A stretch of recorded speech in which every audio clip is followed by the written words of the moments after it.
ሰላም ጤና ይስጥልን የተወደዳችሁና የተከበራችሁ ውድ የዚህ ዩቲዩብ ቻናል ቤተሰቦቻችን እንደምን አላችሁ? በያላችሁበት ሰላማችሁ ይብዛልን እያለን እንግዲህ ዛሬም እንደተለመደው ከባድ ዜናዎችና መረጃዎች ደርሰውናል። እነሱም ወደ እናንተ ማድረሳችንን እንቀጥላለን። የአብርሃም ሁኔታዎች አሁንም እንደቀጠሉ ናቸው። አሳሳቢና አንገብጋቢ ሁኔታዎች ላይ እየደረሱ ያሉበት ሁኔታዎች አሉ። እንዲሁም በቤተሰቦች መሀልም እንግዲህ ከባድ ጸቦች እየተነሱ ይገኛሉ። ወንድም ከእህት እንዲሁም እንግዲህ ወንድምና ወንድምም ከባድ ጸብ ውስጥ የገቡበት ሁኔታዎች እየተስተዋሉ ይገኛሉ። በዛሬው ዕለትም እንግዲህ ከታላቅ ወንድሙ ከዳዊት ጋር ከባድ ጭቅጭቆች እንደነበሩ መረጃዎች ደርሰውናል። ውድ ቤተሰቦቼ ከዳዊትና በኤፍሬም እንዲሁም በአብርሃም መሀል ምን ተፈጠረ የሚለው መረጃ ወደ እናንተ የማደርስላችሁ ይሆናል። እንዲሁም በተጨማሪ እንግዲህ የሄርሜላም የእርግዝና ጉዳይ ለአብርሃም እንደ አዲስ አጀንዳ ተነስቶ እየተነገረው ይገኛል። በነ ኤፍሬም አማካኝነት እንግዲህ አዲስ መረጃ ለአብርሃም እንደተነገረውም ተሰምቷል። ውድ ቤተሰቦች አብርሃም ሄርሜላ ጋር ከሄደ በኋላ ብዙ ጥያቄዎችን አጭሮበት ነበረ። በዚህም ጉዳይ እንግዲህ ምላሽ ተብሎ የተነገሩትን ጉዳዮች ለእናንተ በዝርዝር የምነግራችሁ ይሆናል። ታዲያ ለዚህ ዩቲዩብ ቻናል አዲስ የሆናችሁ ሰብስክራይብ ማድረጋችሁን እንዳትረሱ፣ እንዲሁም ሀሳብ አስተያየታችሁን ኮመንት ላይ አስቀምጡልን። ይህን ቪዲዮ ላይክ እያደረጋችሁ እስከ መጨረሻው ተከታተሉት።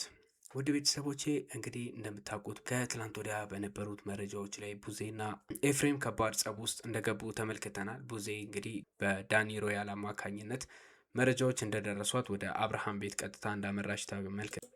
ዳኒ ሮያል እንግዲህ የአብርሃም ሁኔታ ከቤተሰቦቹ በላይ ያሳሰበው የሚመስል ሆኖ ተገኝቷል። ይህም ጉዳይ እንግዲህ በጣም ግርምትን በብዙዎች ዘንድ እያጫረ ይገኛል። የዳኒ ሮያል ድርጊት ከአብርሃም ጋር ምንም አይነት ግንኙነት የሌለው ሰው እንደመሆኑ መጠን በዚህ ደረጃ ለምን ሊጨነቅ ቻለና በዚህ ደረጃ አብርሃም ላይ እንደዚህ አይነት ውሳኔዎች ስለተወሰኑ ዳኒን ምን ሊያበሳጨው ቻለ እያሉ ብዙዎች ጥያቄዎችን የሚያጭር ነገርን እያነሱ ይገኛሉ። ምክንያቱም እንግዲህ ከዚህ በፊት እንደምናውቀው ከሆነ ዘለቅ ያለና ለረጅም ጊዜ የቆየ ጸብ ከአብርሃም ጋር እንዳላቸው ይነገራል። ዳኒና ሩታ ጋር በነበረበት ሰዓትም እንዲሁም በተጣሉ ሰሞናቶች ከዳኒ ጋር በጣም እጅግ ከባድ ጸቦች ውስጥ የሚገባ ሰው እንደሆነ ይነገራል።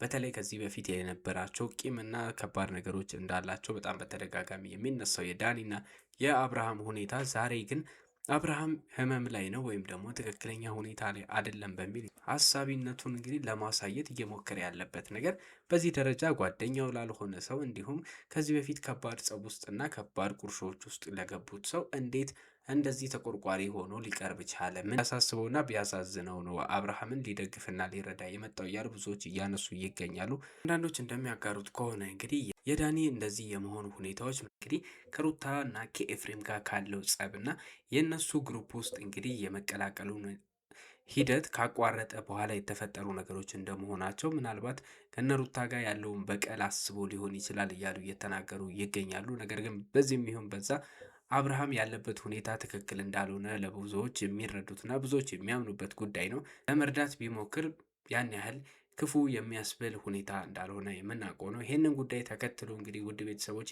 አብዛኞቹ ቤተሰቦችም በአብርሃም ዙሪያ እየተጨነቁና ከባድ ንግግሮች እየተደረጉ እንደሆነ አጋርቻችሁ ነበረ።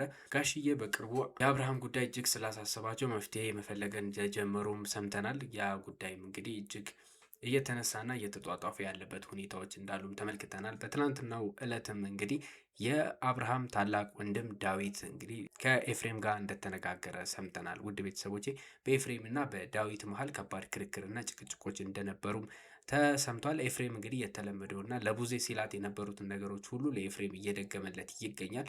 የአብርሃምን ሕይወት እኔ አላበላሸሁትም፣ እንደውም አስተካከልኩትና አቀናሁት እንጂ አብርሃም በዚህ ደረጃ እናንተ እንደምትሉት ምንም አይነት የተለወጠ ነገር የለም። ከዚህ በፊት ከነበረው የተሻለና ለሱ የሚስማማ ለሱ የሚሆን ቦታ ላይ ነው ያስረፈው። ይህም ደግሞ እኔ ተጠያቂ መሆን የለብኝም፣ ምክንያቱም አብርሃም አሁን የሚገባው ቦታና የተወሰነለት ቦታ ነው። ሚስትና ልጁን የሚፈልግበት ቦታ ላይ አግኝቷቸዋል። ስለዚህ አብርሃም አሁን ደስተኛ ነው። በተደጋጋሚ ብዙዎች እየመጡ እንግዲህ ወቀሳቸውን እኔ ላይ እያቀረቡ ይገኛሉ። ይሄም ነገር እንግዲህ ትክክል ያልሆነና የማይገባ ነገር ነው። ስለዚህ እኔ ያደረግኩት ነገር ጥፋት አይደለም እያለ እየሞገተ ይገኛል። ነገር ግን ዳዊት የአብርሃም ባህሪ መለወጡንና አብርሃም ያለበት ሁኔታ ለብዙዎች አሳሳቢ እየሆነ እንደመሆኑ መጠን ከዚህ ነገሩ ኤፍሬም መታቀብና መቆጠብ እንዳለበት እየተናገረ ይገኛል። ኤፍሬም ግን አሻፈረኝ ብሎ አሁንም ቢሆን ሁለቱንም ቢሆን ትዳራቸው እንዲጸናና የእርቅ ሂደታቸው እንግዲህ በጣም ሰምሮ የተሻለ ደረጃ እስከሚደርስ ከጎናቸው መቆምን እንደማይተው እየተናገረ ይገኛል። ዳዊት በጣም የአብርሃም ሁኔታ እንዳሳሰበውና እንግዲህ ከድሮ ባህሪዎቹ የተለየ ነገሮችን እያሳየ ስለሆነ አብርሃም የሄደበት መንገድ ትክክል እንዳልሆነ እየሞገተ ይገኛል።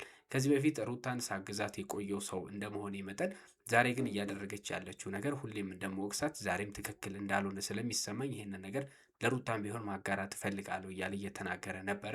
እንዲሁም እንግዲህ ከኤፍሬም ጋር ሳይግባቡና እንግዲህ ባለመስማማት ላይ እንደተለያዩ አብርሃም ላይ ያለውም ሁኔታ እንግዲህ እስካሁን በቤተሰቡም ሆነ በወዳጅ ዘመድ በዙሪያ በሚገኙ ሰዎች ሁሉ ትክክለኛ ባህሪውና ትክክለኛ የአብርሃም እንደዚህ የመሆን መንስኤው ምን እንደሆነ በእርግጠኝነት የተረጋገጠና ይሄ ነው የሚባል ፍንጭና እንግዲህ ይሄ ነው የሚባል መላምት እየተገኘለት አይደለም። ብዙዎች እንግዲህ የራሳቸውን ሀሳብ በየፊናው እያሰራጩ ያሉበት ሁኔታዎች ቢኖሩም ነገር ግን እርግጠኛ የሆነ ነገር በአብርሃም ላይ እየተገኘ አይደለም። ነገር ግን ሁሉም እንደሚያስተውለው የአብርሃም ለውጦች አሁንም ቢሆን እንዳሉ ናቸው። በትናንትናው ዕለት እንደተመለከታችሁት ከሆነ እንግዲህ አብርሃም ሄርሜላን ለመጎብኘት ቤቷ እንደሄደ ተከታትለን ነበረ። ይህም ነገር እንግዲህ በአቤል አማካኝነት ከኤፍሬም ጋር በመነጋገር የሄርሜላን ሁኔታና ያለችበት ነገር እጅግ አሳሳቢ ስለሆነ እንግዲህ አብርሃምን ማየት ምናልባት ትንሽ ሊያረጋጋት ይችላል ብሎ በማመን አቤል ይህንን ጉዳይ እንግዲህ አብርሃም መጥቶ እንዲያያት ለማድረግ ሞክሮ ነበረ። ነገር ግን አብርሃም እዛ በነበረበት ሰዓት በጣም ብዙ ንግግሮች ከሄርሜላ ጋር እየተደረጉ ነበረ።